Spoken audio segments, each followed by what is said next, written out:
So I'm a little bit nervous. What do you think is gonna be under there? I have no clue. Let's see what we're gonna try.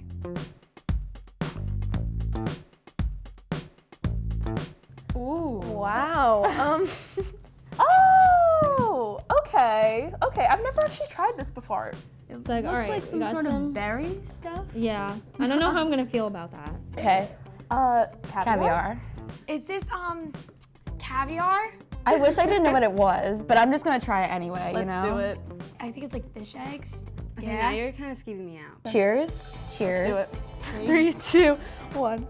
Mm, Oh, I actually really like this. that's really, really good. Oh my gosh. That's a lot. It does taste like fish. It like has a really like fresh taste, I feel like. yeah. I'm not tastes really like- sure what this is. It tastes like a seafood kind of thing. It's caviar. It's like salty and fishy, but it's like, It's good though. It's great. No, I really like it. I thought it was gonna be sweet, Yeah. so it kind of like surprised me. I like it though.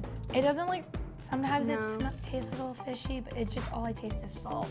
I feel like if I went out to dinner and I saw it on the menu, I'd never order it, but I'm really glad that I tried it. If you're a picky eater but you like fish, I would totally recommend this. It's just like, it's nice. I feel kind of fancy after tasting caviar. See you next time on Taste Test. Bye. Bye.